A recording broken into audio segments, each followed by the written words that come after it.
நன்றிப்பா. நல்ல தகப்பனே உமக்கு நன்றிப்பா. பேசுங்கப்பா.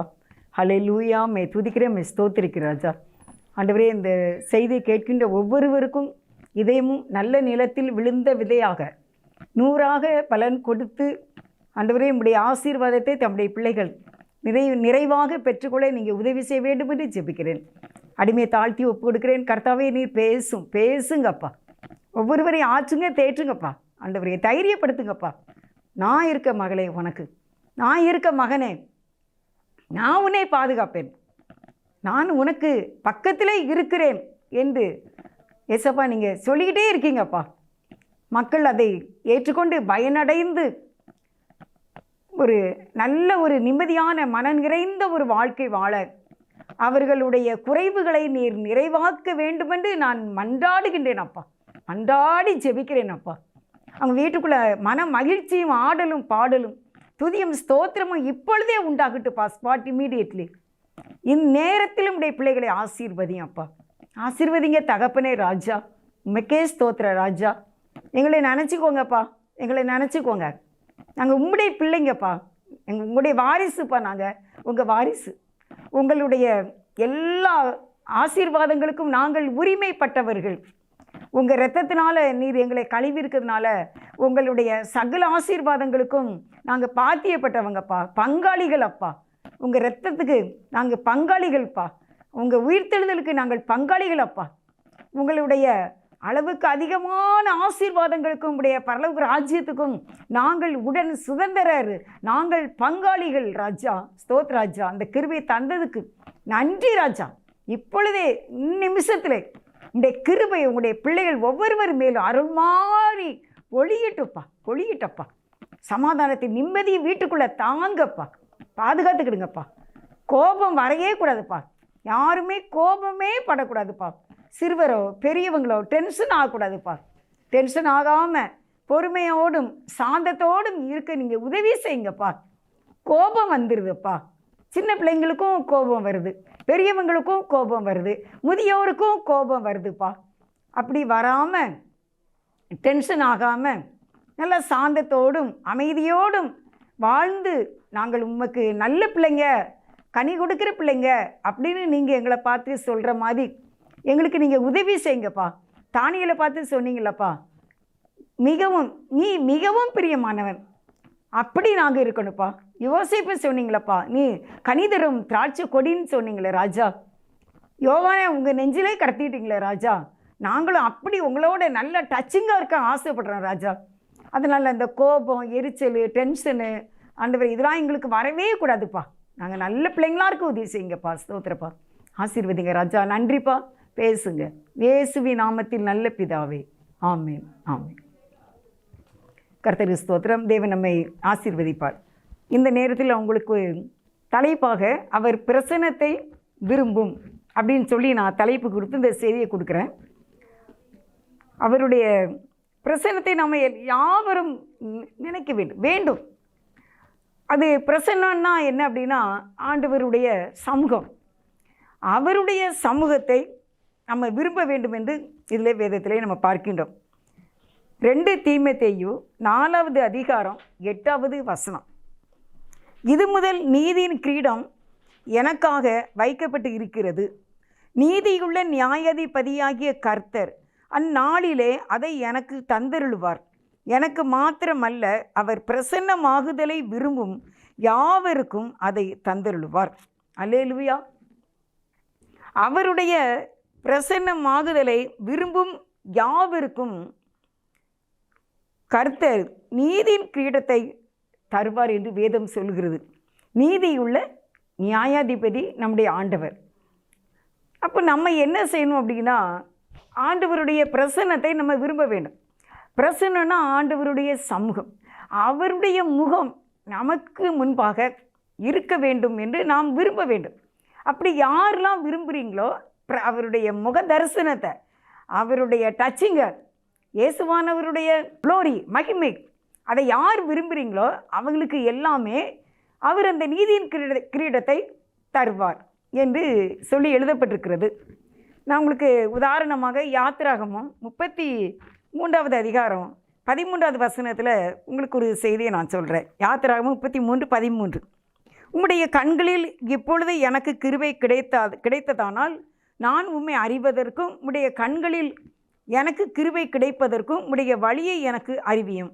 இந்த ஜாதி உம்முடைய ஜனம் என்று நினைத்தருளும் என்றான். மோசே தேவன்கிட்ட சொல்கிறாரு, நான் போய் இந்த ஜனங்களை, இஸ்ரவேல் ஜனங்களை எகிப்திலிருந்து நான் கானான் தேசத்துக்கு கூப்பிட்டு போகணும். என்ன, நான் கூட்டிகிட்டு போகும்போது நீங்கள் எனக்கு என்ன செய்யுங்க, வழியை காட்டுங்க. வழியை காட்டினா என்ன, நீங்கள் மேப்பு கொடுங்க, லொக்கேஷன் வாங்கல, அதை நீங்கள் என்கிட்ட கொடுத்துருங்க, நான் பார்த்து நான் போயிடலாம் அப்படின்னு சொல்லி கேட்குறார். மோசே கேட்குறாரு.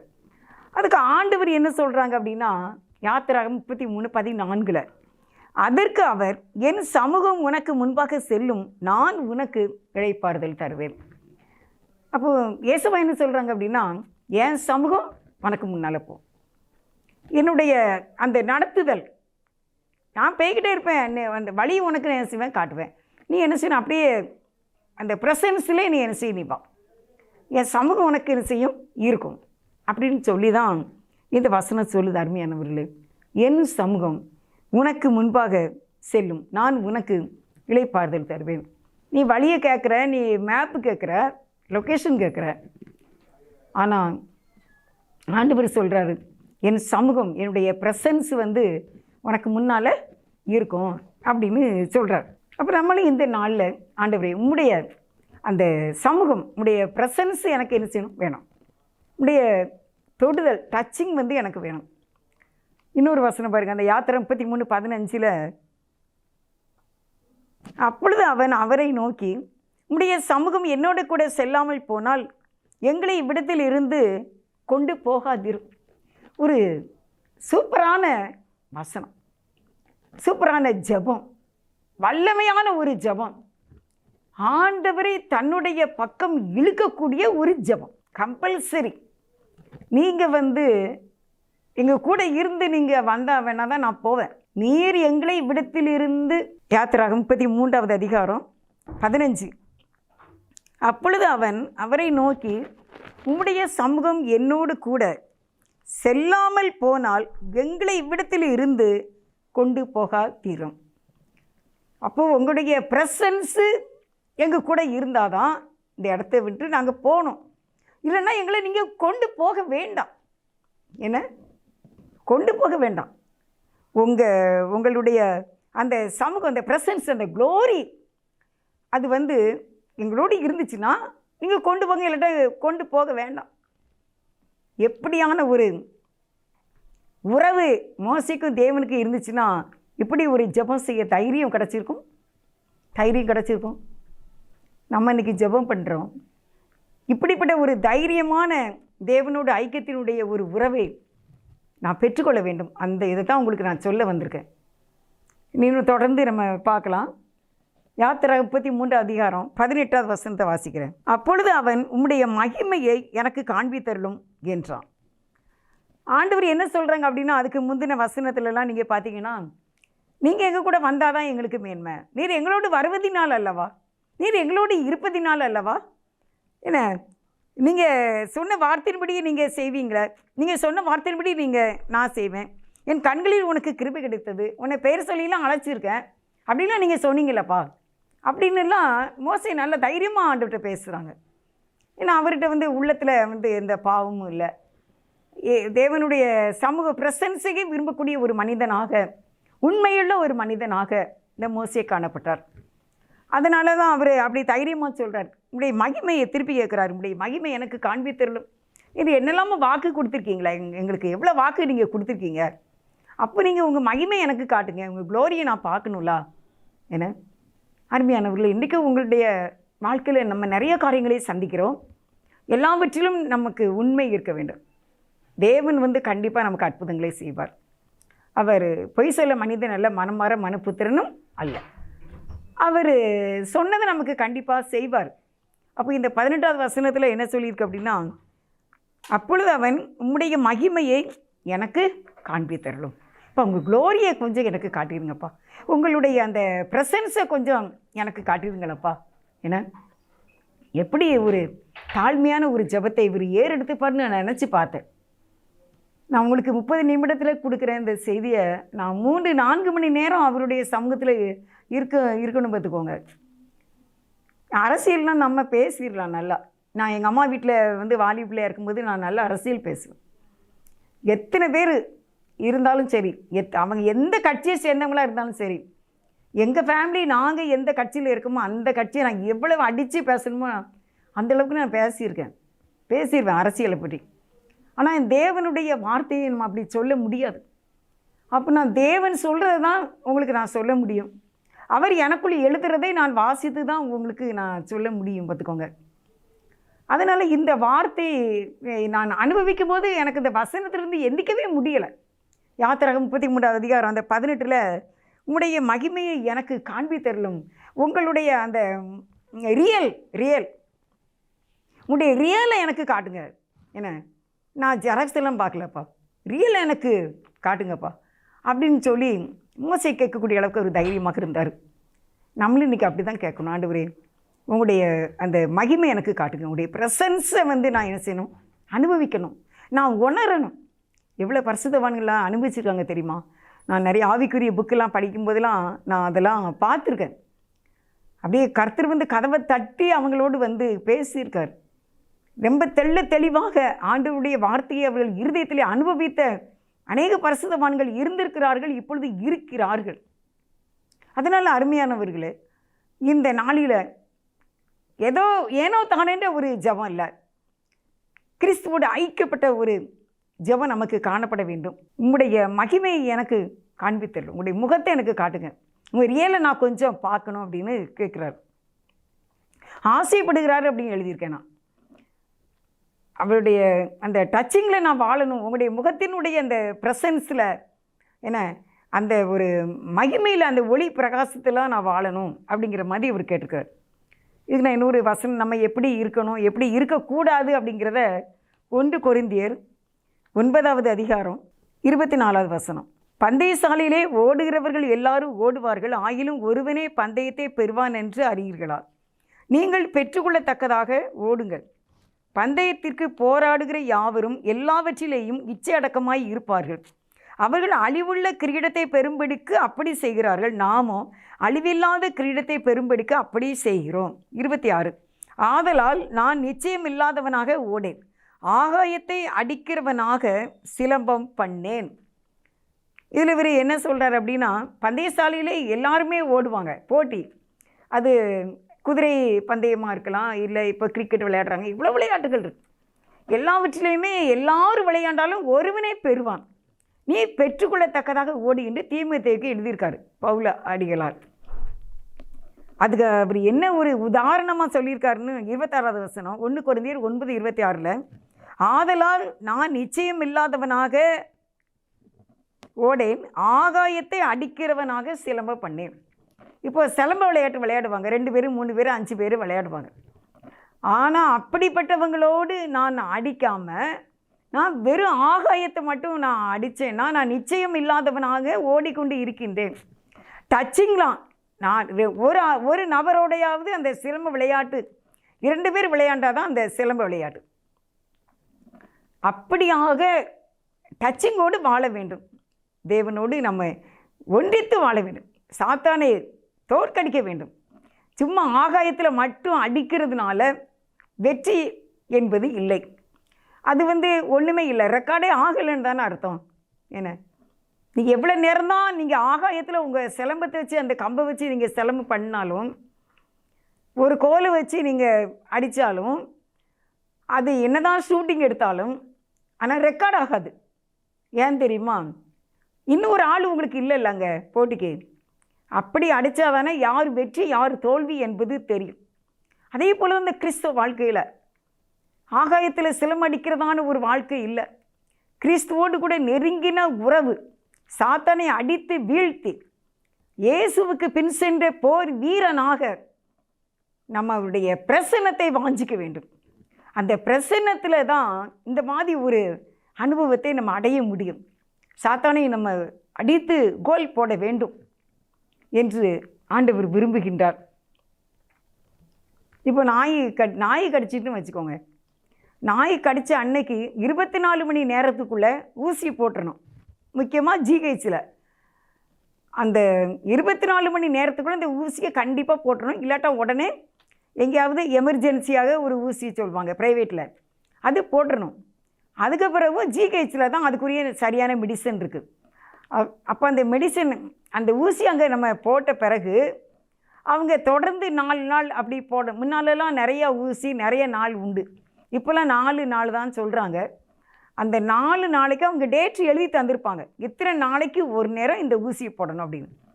அதே மாதிரி என்ன செய்யணும், அந்த சின்ன பேப்பர் தான் கொடுப்பாங்க, அதை என்ன செய்யணும், பத்திரமா வச்சு வச்சு வந்து கரெக்டாக அந்த சொல்லப்பட்டதான அந்த தேதிகளில் அந்த நாட்களிலே அந்த ஊசியை போட்டாச்சுன்னா என்ன இல்லை, பயமே இல்லை, பயமே கிடையாது.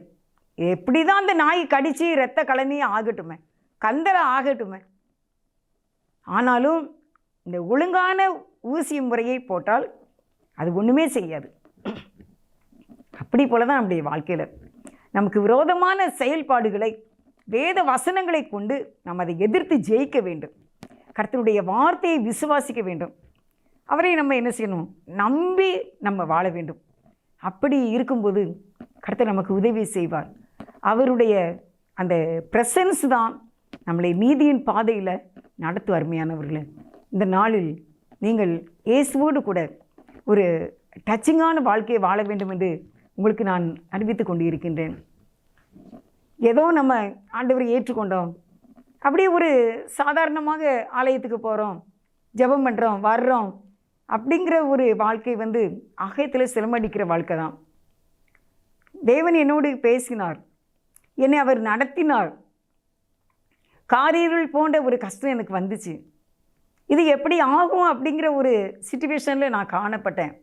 ஆனால் அந்த நேரத்தில் தேவன் எனக்கு உதவி செய்தார், அவர் எனக்கு சகாயம் பண்ணினார், அவர் எனக்கு அந்த நேரத்தில் எனக்கு சரியான ஒரு உதவி எனக்கு செய்தார் என்று நாம் சொல்லக்கூடியவர்களாக இருப்பதற்கு தேவனுடைய நடத்துதலை நாம் விரும்ப வேண்டும்.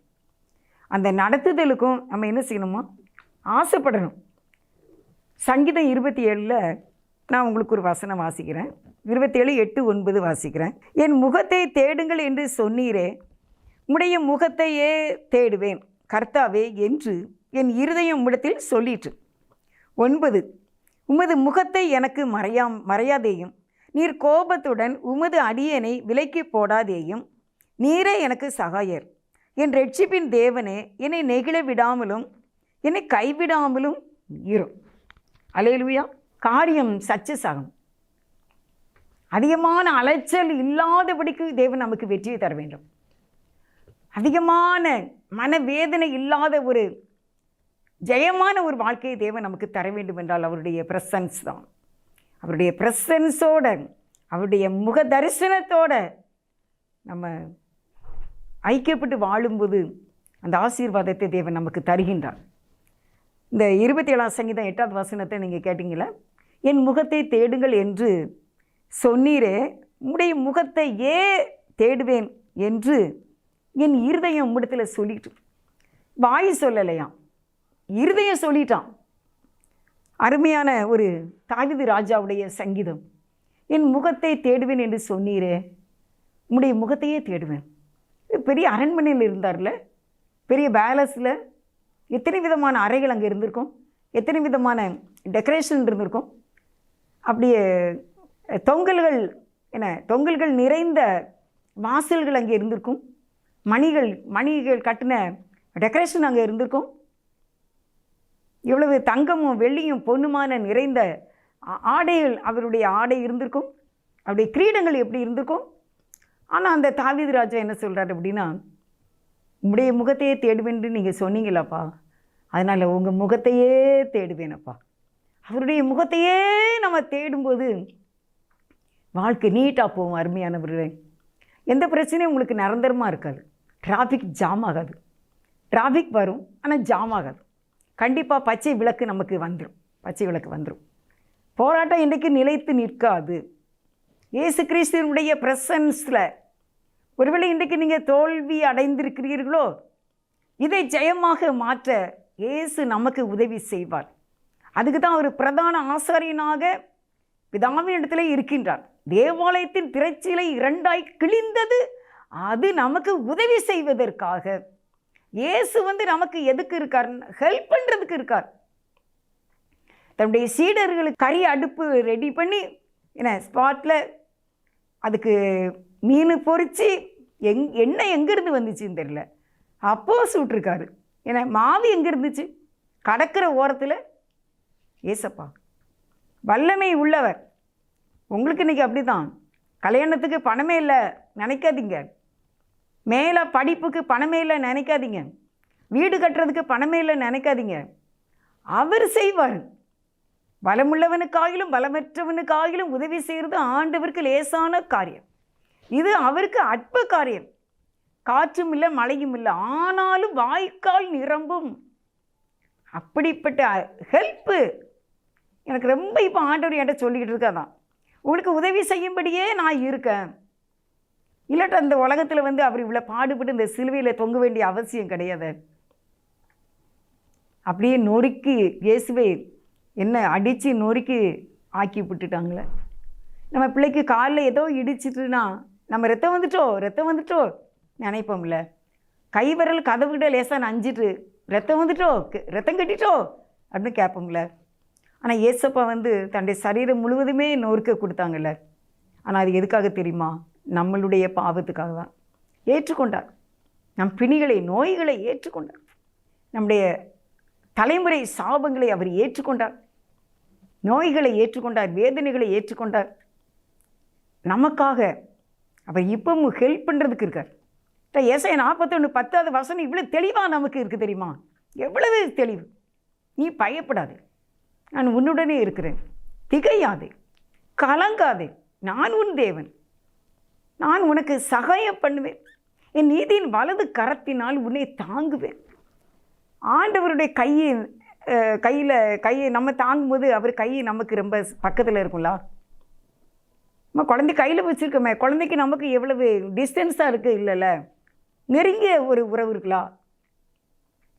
அதே போல் தான் ஆண்டவர் சொல்கிறார், நான் உனக்கு சகாயம், நான் உதவி பண்ணுவேன், உதவி செய்வேன்.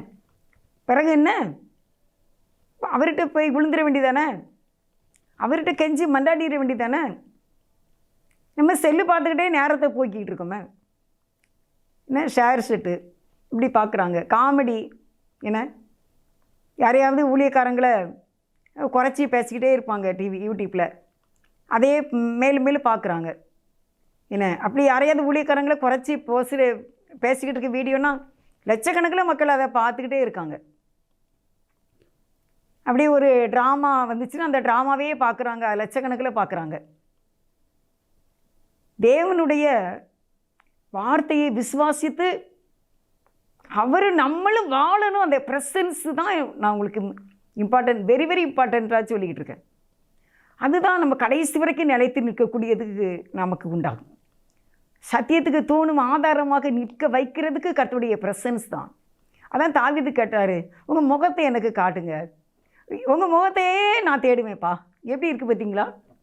என்ன முகத்தையே தேடுவேன். அடுத்த வசனம் ரொம்ப நல்லா இருக்குது. 9, உமது முகத்தை எனக்கு மறையாதையும். டாடி முகத்தை மறைச்சிடாதீங்க. 27 சங்கீதம் 9, உங்கள் முகத்தை எனக்கு என்ன செய்யாதீங்க, மறைச்சிடாதீங்க. நீங்கள் கோபத்துடன் உமது அடியனை விலக்கி போட்டுறாதீங்க.